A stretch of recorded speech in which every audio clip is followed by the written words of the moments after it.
All right, welcome. I'm Dr. Witherspoon, the Dr. Benjamin E. Mays Endowed Chair here at Lander, and I'm here today with Madalin Radcliffe, one of our outstanding students and a Mays intern, among many other things. And we're just going to have a quick chat about some of her experiences and what this program is all about. And I guess I'll start by just asking, why don't you introduce yourself a little bit and tell us why and how you came to be in this room? Of course. So I was the intern at the Benjamin E. Mays Historic Preservation Site in spring of 24. I am a public history and political science double major with a minor in Southern Studies, and I'm a Greenwood native. And so that's how I ended up at Lander.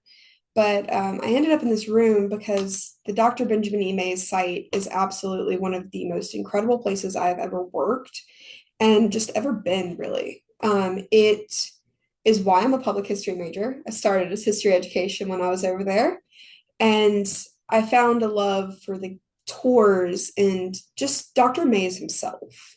Um, to quote Doug Kaufman recently, he's the hero I didn't even know I had. Right. So let's backtrack just a second. Did you know anything about Benjamin Mays before coming to Lander, or how did that process evolve? I did not know anything about Dr. Mays, which is extremely sad, seeing as I'm from Greenwood. Yeah. Um, but I learned about him mostly through you with just kind of the hey, we have internships. Here's one of them. And I was like, okay, got the book. And when I started reading the book and I took the class, I was like, oh, okay. It was this moment of like, how is this guy not talked about more? Yeah. He's done all these incredible things, and it starts with Greenwood. And so the fact that we don't honor him more kind of irked me in a way that I took this on as like, okay, Maze, Right. And now it's your mission, a little bit. among many others. So I Yes. guess for those who might not know about Dr. Benjamin E. Mays, he is a local figure and a local icon. He's best known as the mentor of Dr. Martin Luther King at Morehouse College, where he was the president from 1940 to 1967. But please indulge and look up more history about Mays another time. We don't have time to go through all of that here as we talk about Madalin and her experiences. So all right, again, let's backtrack to the class itself, which I Mhm. think is where you were really kind of introduced to Mays, and I guess just talk about that experience and how it influenced, from then to now, how you've kind of changed through that experience. Yeah. So the class itself was incredible in the way that it allowed the civil rights plus the maze life plus the history and just really getting a deep dive look into what Maze's life was like. I mean, you get an hour and a half tour at the Maze site, but we spent 15 weeks reading his autobiography. And, the weekly discussions were probably what did it for me of like, we sit there and we read these chapters, and then there's 15 different opinions on what was written and how it was written and what he could have meant by this one sentence. And as historians, it's what we do. We sit Yeah. here and we debate over a sentence in a book from 50 years ago. And so it was incredibly, I mean, the word is fun. Yeah. It was fun. And it made learning about him just that much more enjoyable. Right. That's one of the things I do love about that class. Yeah. There are sentences from that book, Born to Rebel, his autobiography, that you can spend a whole class just breaking down one Yes. sentence. I think about um, that section where he's talking about the early part of his life. Mhm. And he says, I had come to view the white man as my enemy, which of course he later disavows and he grows through that. But as a 19 or 20-year-old Black man growing up in the Jim Crow South, that was his worldview Mhm. before he left Greenwood and moved on and had so many experiences. And then the final sentence of the book where we kind of break down what does he mean when he's talking about, I see dark times ahead for this country. After you read this largely Yeah. optimistic Yeah. book, um, but as of 1970 or 71, he has doubts about the future. So I love that aspect of kind of working through the book with you all. So So the next step then was the internship. Yes. And so how did that play out? So I was actually doing them simultaneously. So I was taking the class and doing the internship at the same time. Do you wish you had completed the class first, or did that matter, or did it even help to do them both together? I don't think it really mattered in my case. I had started reading Born to Rebel a little bit before class started, so I was a little bit ahead. And also just spending time with Chris Thomas, the director of the site, I learned plenty of things that were not in the book. As well as just I enjoyed being able to do both. I think it really allowed me to spend a semester with Yeah, Maze. Um, though I would say I started giving tours 2 weeks into my internship. And so I jumped in pretty that was a quickly. challenge. I enjoyed it. Yeah, I love a good challenge. yeah, So 2 weeks in, I think I gave a total of like 20 tours during my internship and still volunteer there. yeah, So I've most recently gave a tour to like 45 high schoolers. And let me tell you, those are the most intimidating. yeah. Give me like scholars, give me children, do not give me teenagers because it's really hard to find that middle ground with them of like my kids. I'm like, okay, so what's missing in the house? Which you take them in the kitchen and there's no refrigerator and Right. you can make it fun for them and put history in their terms. And adults, you can use all your scholarly words and you can quote lines from the book. Teenagers are just weird. And Yeah. it's a little different of like you got to find that sweet spot. I found it, but it that is probably the hardest tour to give as And do you teenagers. see their attention span is kind of challenged and phones and things like that? Yes. Yeah. Though I will say we've had some really great students come through the site when I've been there of just, we've had quite a few students walk away with a new appreciation, Yeah. which I think is one of my favorite things about the site is not many people leave there without understanding that something big Right. came from that house. Yeah. Yeah, Yeah. Oh, it's a powerful site it just to is. look and walk around, but then to kind of drink in the feeling of what it might have been like to live in that house, to go to that school or a similar Yeah. school. Um, so yeah, we've had students do it all combinations of ways. Take the class first, then do an internship, Mhm. do them both at the same time, uh, take the class and don't do an internship, or do an internship without taking the class. I think it's definitely helpful to have the class and do the internship either simultaneously or after. Yeah, Right? So you agree it helped having the class to kind of fortify what you were doing at the site. absolutely. And Yeah. honestly, I would think that maybe the best route is the class than the internship. Yeah. At the same time, I mean, I can't complain because I did it, Right. but I would say you sit there and you learn so much, and then you go to the site and it's tweaked for you Yeah. instead of, having to tweak at the site and tweak in the class. And like, sometimes we focus more on civil rights in the class versus Mays didn't really get into the civil rights because, he was a little bit older. He let King Right. and Cook and his students do that. Yeah. So a little bit of the variation there. Yeah. I would think it would be challenging to try to give a tour of the maze site after just a couple of weeks Hmm. in the class itself. Although we do that early part of the course, there is some overview of his life and his legacy and impact.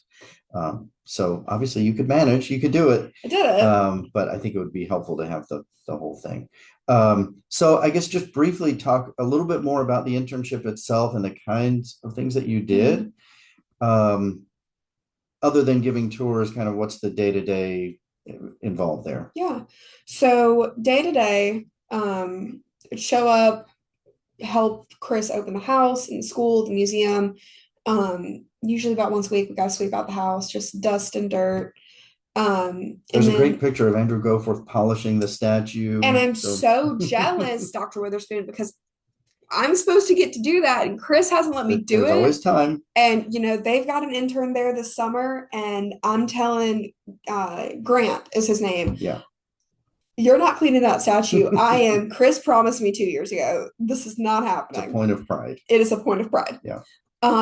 But cleaning and just sometimes it's organizing, filing. And some days when there weren't a ton of tours, Chris and I would just sit down and, talk about these stories of Dr. Mays or Sally Warner, or just some of the effects that Dr. Mays's life had on other people. Um, and then lots of videos. That was probably one of my most enjoyed pieces was he would sit you down, he'd be like, okay, here is a Mays speech, you're going to listen to Hmm. it. And, I loved it. I loved getting to listen to Dr. Mays firsthand, some of the speeches that he gave and the stories he would tell, and just he was an amazing speaker. Yeah. And so getting to watch those films and watch these documentaries, watch the videos of him speaking, it gives you a different appreciation. Beyond that, research, obviously, you have an assignment due for the end of at the end of your internship. Mine has become a little bit more than just an internship assignment Right. with And we'll get to that. our hopeful publications, Yeah. but um, overall, it's just my favorite thing to do would be at the end of the day was just to kind of stand in the living room of the home and just take it in for a minute. Really getting to live the public history of teaching people about someone who is so important Yeah. in not only the history of Greenwood, South Carolina, the South, but America. Yeah. Well, let's stay on that point just for a moment because you Yeah. brought up public history. So, how do you think being an intern at the May site, but also just visiting and learning at the May site, how do you think that translates well to the process of being a history student and just kind of learning about history? Well, it shows you the impact that history has. I mean, sometimes we have to convince our parents like what we're going to do with this degree when we're done. And it's changed lives, is really what it is. Yeah. And it's plain and simple. You are sitting here remembering people who came before us, who built this country, who have brought us to where we are today and deserve to be remembered, as well as the old cliche of history repeats itself. It does. Yeah. And so if you don't study history, you don't understand and you don't know it, you're doomed to repeat it. And so I find that it just helps my communication skills, it helps my creativity. It really is a major that just keeps on giving. Yeah. Well, and I find having walked through the site now dozens of times. Yeah. Um, you mentioned the idea of just kind of standing in the living room and drinking it in. Every time I go, there are little things that strike me that I didn't notice, Yeah. the first time or the first dozen times that I was there, but something written on the chalkboard in the school Mhm. or something in the house or the pictures in the house, the way something is set out.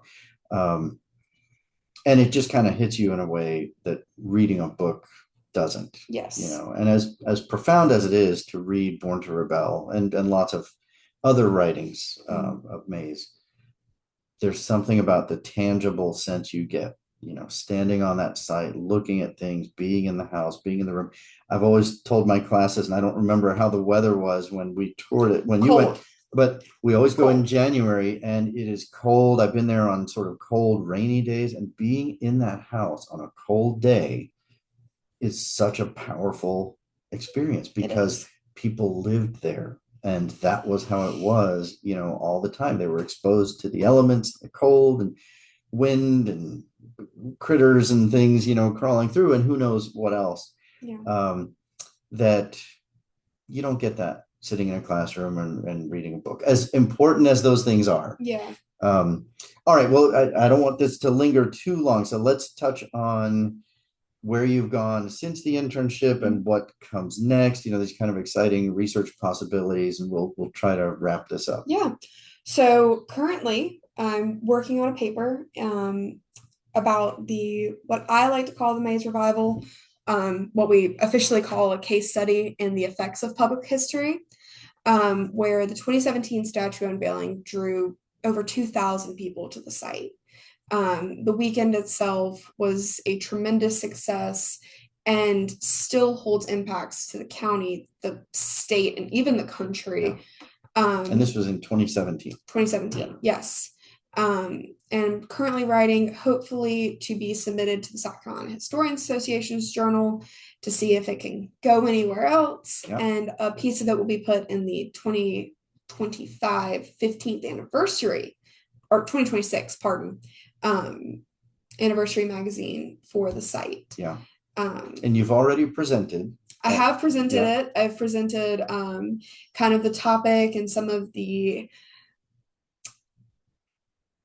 impacts around it. Interviewed with Reverend Chris Thomas, and then since then have interviewed with Reverend Doug Kaufman, incredible man. Doing some interviews with Dr. Vernon Burton soon, hopefully as well, and anyone else who's willing to talk to me. Yeah. Yeah. Yeah. And you presented a poster at the South Carolina Historical Association. Yes. Poster on kind of the overgeneralized effects of 2017 and how public history and history in general is so important to communities and remembrance of, this is why we're here. And the site itself has grown so much and continues to do so. Reverend Thomas has so many plans, and I just can't wait to see them come to fruition. Yeah. Yeah, it has a way of drawing you in and It does. becoming invested in things. A little invested, just the tiniest bit. Yeah. And just as a quick side note, I think Chris Thomas has been a tremendous advisor and mentor to all of the interns. Absolutely. I appreciate all of our intern coordinators, wherever they may be, but he has taken a particular interest in each of you individually, kind of tailors the research project and assignments to your particular interests and abilities and things that you want to do. And the site, there are so many things going on there. The site itself is expanding. They're adding a new meeting room, and there's the new Vernon Burton Library, which we've worked on that a little bit as well, and so many things there. So terrific. Well, do you have final thoughts? The last thing is, with the new addition, he has offered a couple of the interns, including myself, a wall. Yep. So that is the next project to be tackled, is my own wall at the museum. That's right. And we're not talking just decorating. No, we are talking developing exhibits. Yeah. And the two current interns are both working on exhibits that are going to be displayed there. So terrific. Well, thank you for talking about your experiences. Thank you for anyone who might be watching this, and tune in for whatever the next episode of this turns out to be. Thank you. Thank you.